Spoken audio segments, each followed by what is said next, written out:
Hello, friends. This is Dave Hurwitz, executive editor at ClassicsToday.com, here with a fabulous, interesting, just diabolically clever, if I do say so myself, list of 16 pastiche ballets. Well, what is a pastiche ballet? I don't know. Maybe I invented the term. Maybe someone else did. I don't know. But what it is, let me tell you what it is. And the terminology will be clear.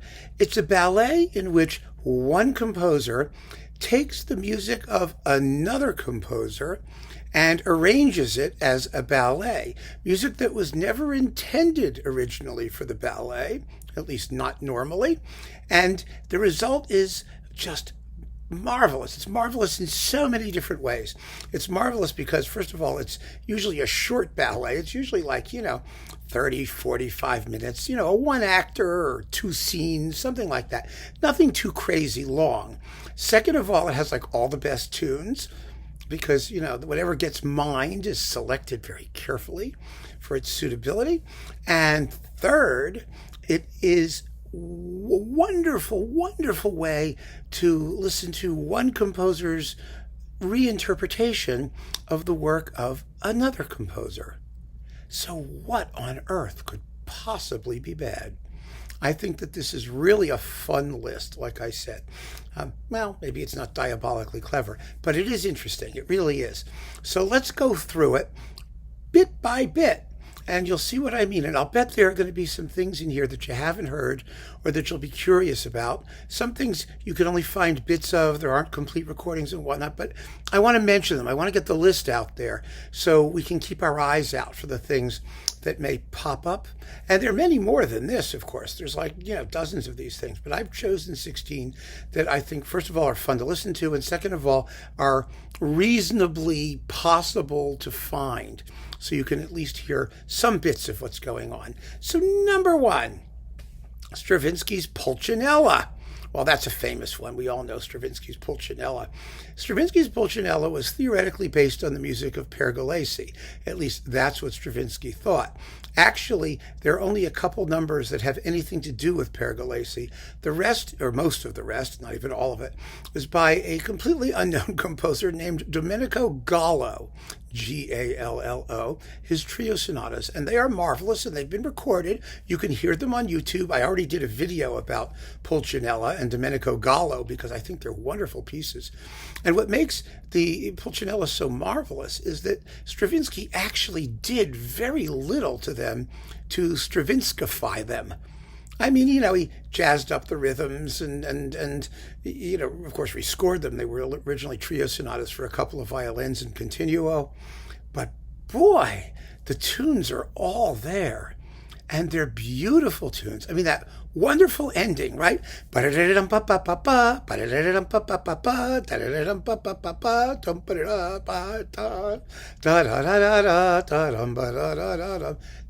the way Gallo wrote it.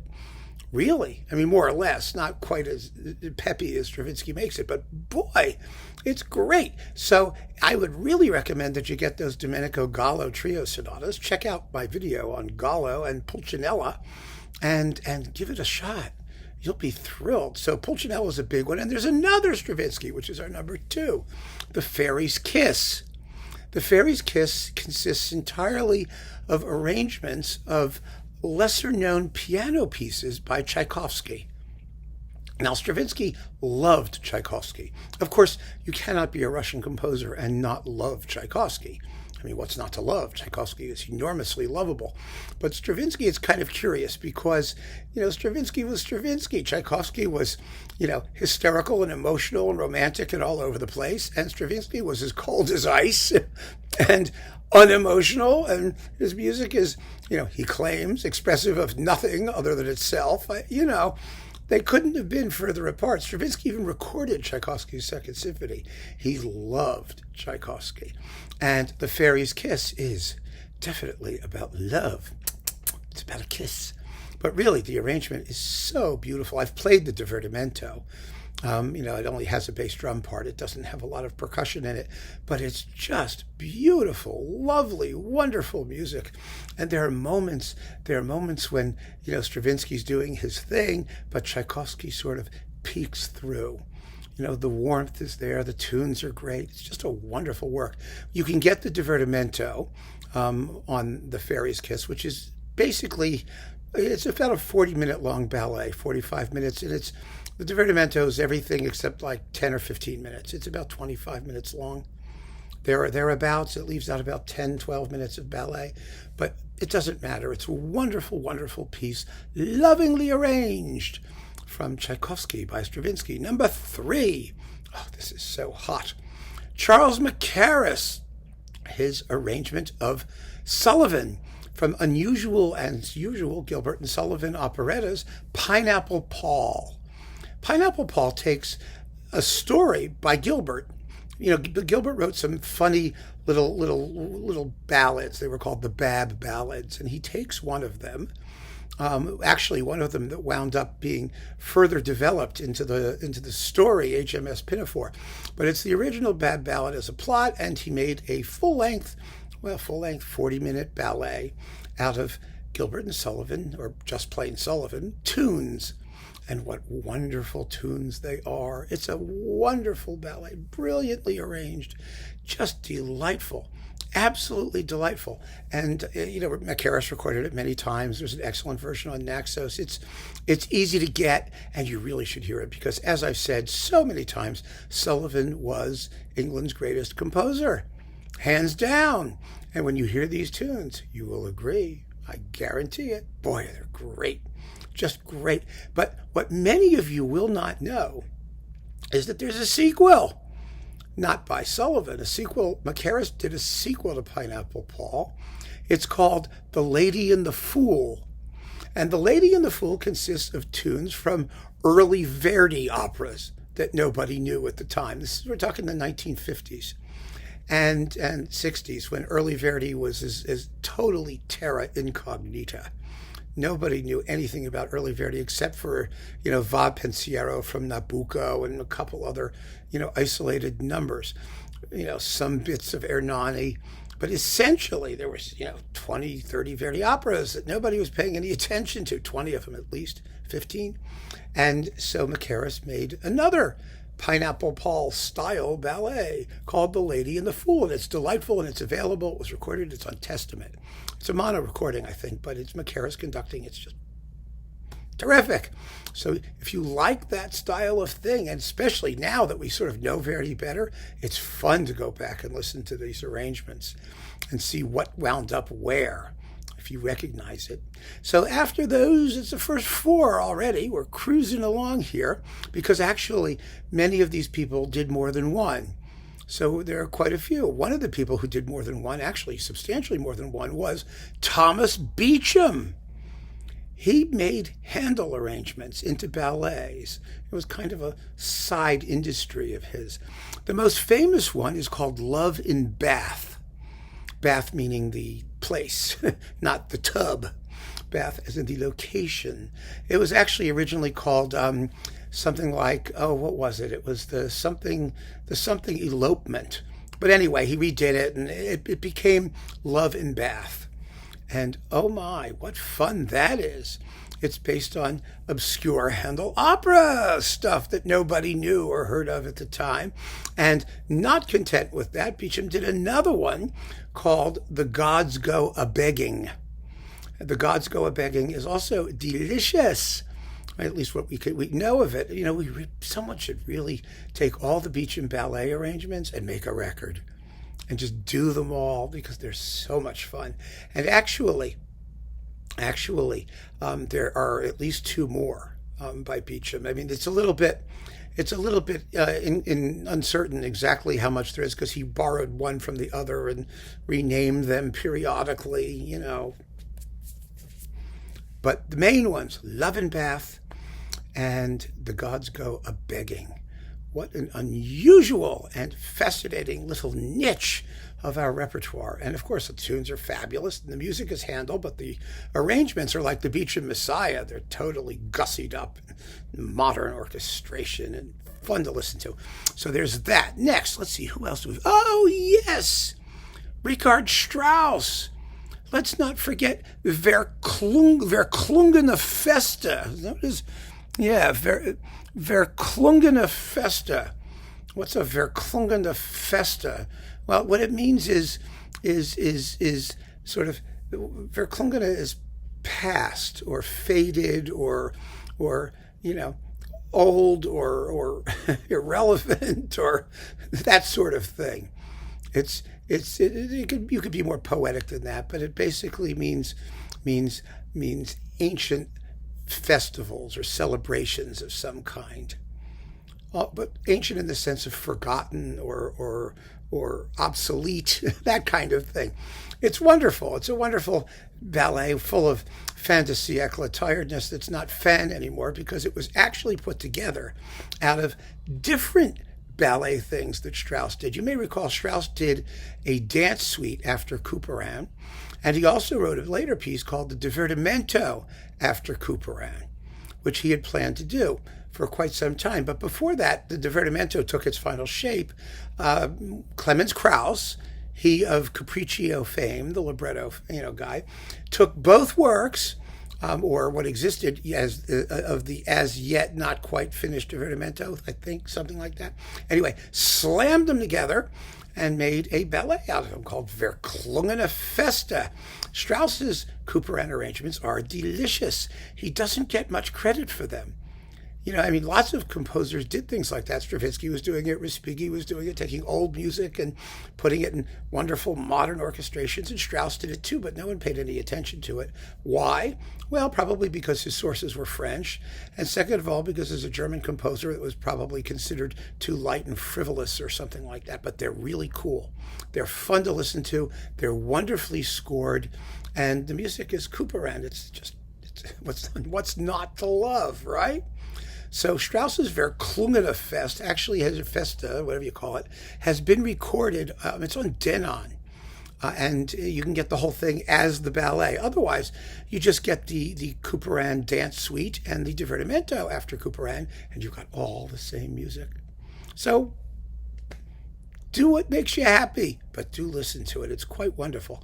Next, William Walton, The Wise and Foolish Virgins. This is a ballet arranged from Bach cantatas and other things. It's all based on Bach. Now, William Walton is probably not the composer that most comes to mind when we think of Bach. You know what I mean? As the most likely arranger of Bach. I can't really, listening to it, he's very sensitive. He does a very nice job with it. But, my initial impression would be like the Walton version of, sheep may safely graze, or, dum ba da dum cha cha cha chum cha cha cha chum da da da dum bum doo doo da da da cha. Right? It's not like that. It's not like that at all. But it's like I said, it's a serious ballet of Bach arrangements that he does not mess with too much. But boy, he could have. Maybe it would have been more fun if he did. Anyway, so The Wise and Foolish Virgins, that's available. It's on Chandos. You can get that anywhere. Les Sylphides. Les Sylphides is an arrangement of Chopin. But this Les Sylphides is a very interesting ballet because it never had any one shape. The original Les Sylphides was created by Glazunov. Originally Glazunov did a suite called Chopiniana, which you can certainly go and listen to if you're interested. That's available too. And he expanded it and turned it into Les Sylphides. But after that, for different productions, all kinds of different people got their hands on it. Apparently, Stravinsky did a little bit of it. Ravel did a little bit. Everybody did Les Sylphides. Just about everybody. The most popular current version was orchestrated by Roy Douglas. I think it was in the 1930s or the 1920s. And that's the one that usually gets hauled out. But it really doesn't matter who's orchestrating it as long as the music is by Chopin. So So yes, the Douglas version has sort of stabilized around what Les Sylphides contains. And so that's the one you're going to probably hear if you get it. But it really is. It may have a Glazunov movement still stuck in it somewhere. Who knows? Everyone was doing Les Sylphides. It's the ballet by everybody. I mean, you could take a shot at one movement. I might do it someday too if I, have some extra time on my hands. Yeah, fat chance of that happening. Anyway, after that, oh yeah, Antal Dorati, who was a fabulous, fabulous, fabulous, amazing ballet conductor, from his Tchaikovsky ballets on Mercury Living Presence and elsewhere. He created a ballet out of Johann Strauss II, waltzes, gallops, polkas, mazurkas. You'd think they would, because God knows he wrote enough dance music for 5 million ballets. It's called Graduation Ball. It's available on Decca, on Australian Eloquence. And Antal Dorati did it! Like Beecham did it with Handel. He did it with Strauss. And of course, the music is just delightful. And one of the wonderful things about these pastiche ballet things, the concept, is that you get to hear a lot of unusual pieces or lesser known pieces that you wouldn't otherwise, hear done in their normal garb. Because fortunately, these guys get to pick the tunes from wherever they want to get them. And you get sort of a greatest hits. And Graduation Ball is very much that. It's a wonderful Viennese thing. And if you like these Viennese things, there's another one, believe it or not. Roger Désormière, the wonderful French conductor. He did Le Beau Danube, the beautiful Danube. It's another Strauss ballet, similar to Graduation Ball, only with different Strauss bits, at least mostly different Strauss bits. I'm just telling you that it exists. I don't think I've heard that recently. I think it may be coupled. It's coupled actually with Graduation Ball. I think on the same Australian Eloquence disc. I think it's there too. But because I haven't heard it in years. I was making this list, and some of this stuff I re-listened to, but not all of it. I just know that I have it because I didn't have time to listen to 16 pastiche ballets last week on what passed for my brief interlude of vacation, where I was actually working the whole time. So it wasn't a vacation. It was just some time off from this. Anyway, Le Beau Danube is definitely another marvelous pastiche ballet that you should dip your ears into. So let's see, how many have we done now? 1, 2, 3, 4, 5, 6, 7, 8, 9, 10, 11. Is it 11, 12, 13, 14? Yes, 12. 12 is, of course, the good-humored ladies. See, a lot of these ballets have to do with like women doing things, right? There's the Lady and the Fool. There's the Wise and Foolish virgins, and there's the good-humored ladies. I don't think there's one called the grouchy ladies or the nasty witchy-like ladies. That's Tommasini. Tommasini doing Scarlatti. It's an arrangement of Scarlatti sonatas. Notice how many of these pieces are like based on keyboard pieces or Baroque music or something like that. And it's like, who would have thought of making a ballet out of Scarlatti sonatas? Tommasini also did another piece, Tommasini called Scarlattiana, also based on Scarlatti. But see, these guys, once they get their paws onto something, they don't let it go until they've given it a really, really good shake. And the good-humored ladies has been the Good Humor ice cream. I keep thinking it's like about an ice cream truck. No. The Good-Humored Ladies has been recorded a couple times. It's not so hard to find. And, if you love Scarlatti, you may find this fascinating too. I love Scarlatti. I think it's very, very interesting. So now let's talk about a couple by Respighi. Respighi actually did about 3 or 4 pastiche ballets. The most famous of them, of course, is the La Boutique Fantasque, which is one of the greatest of all by anybody. It's based on Rossini's Sins of Old Age, the Péché de Vieillesse. And, it's orchestrations of that stuff. And it's just delightful. Oh, God, it's so catchy. Da-da-da-da-da, da-da-da-da-da, da-da-da-da-da, da-da-da-da-da. Oh, it's just great. Absolutely great. And there's a million recordings of it, and you probably have it, and I hope you do. And if you haven't, you should get it. And if you already have it, just go listen to it. I'll bet you haven't heard it in ages. And it's just a fantastic arrangement of delicious late Rossini. And again, this was music that nobody knew. That's what makes it so wonderful. You know, these pastiche ballets, they're always finding stuff that, you know, that's wonderful that people didn't know. And that's what they're using as their inspiration. Of course, it helped that back in the day, before now, when like everything in the world's getting recorded, there was tons of undiscovered music by great composers. Now there's very much less. I mean, at least it's undiscovered. The music's still out there. So that's a lot of fun. And let's see, after that, oh yes, Respighi also did something that's available on Marco Polo, very well conducted by Adriano, called La Pentola Magica, the magic pot. This is a ballet based on lots of music by then unknown Russian composers. People like Arensky and Gretchaninov, and, you know, all these people you didn't know, because what most people forget is that Respighi spent a good bit of time studying under Rimsky-Korsakov. And while he was in Russia studying under Rimsky-Korsakov, he wrote the Dramatic Symphony and some of his early works there. But he had a great opportunity to get to know tons and tons and tons of odd Russian music that was not being heard anywhere but within Russia. And so he took some of those tunes from some of those composers and created the magic pot. Isn't that just amazing? And you can get it very easily. Let's do it. It's a lovely work. It really is. It's charming and full of, you know, juicy tunes, and it's just wonderful. So what's next? Oh, we're now up to number 11. Well, how could I make this list without talking about Rosenthal, Gaieté Parisienne? That's the most famous, probably, pastiche ballet in the entire 20th century. I can't think of one that's better known. I mean, it's complete, it's got a suite, it's got everybody conducts it, it's wonderfully done. It's all based on music by Offenbach. And you get the can-can. Da da da da da da da da da da da da da da da da da.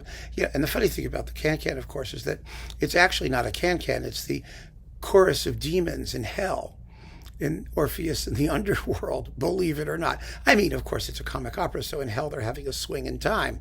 You know, they're having a very good time in hell, but it's the demonic chorus is what we know as the can-can from Orpheus in the underworld. But that's in there, and there's a million other fabulous Offenbach tunes. So Rosenthal's Gaieté Parisienne is essential. However, I think possibly, well, one of the very, very greatest of all the pastiche ballets, and I think, you know, one that's been recorded also a million times, but it really deserves a lot of credit for being a work of total genius, and that's Schedrin. Schedrin's Carmen Ballet. The Carmen Ballet, you know, where he took all the tunes from Carmen and a few from the Pearl Fishers and other places and arranged them for a big string orchestra and lots of percussion. And that's all it's written for. And of course, the genius of it is the way he handles the melodies, which are just phenomenal, including the fabulous, you know, Toreador song where he doesn't even play the tune. He only plays the accompaniment because he knows we all know the tune. So we can listen to it in our heads as the orchestra is just going chunk, chunk, chunk, chunk, chunk, chunk, chunk, chunk, just the little accompaniment figures. And what we hear is ya-da-da-dum, ya-da-da-da-da. It's just fabulous. Absolutely fabulous. So my last, my favorite, it's just one of my favorite. They're all, I love all these. The last and 16th of our pastiche ballets is Schedrin's Carmen Ballet. Now, let me ask, isn't this just a great little medium? Isn't it a fabulous little niche in the musical universe? I just love this list. I really do. I just think it's so much fun. There's so much good music in here because it's greatest hits of everybody, cleverly arranged, lovingly arranged, often by composers of real genius who have something of themselves to bring to the table. It's just a really cool bunch of repertoire.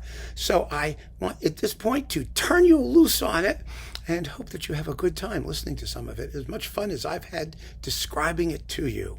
So keep on listening, friends. Thanks so much for joining me. Take care.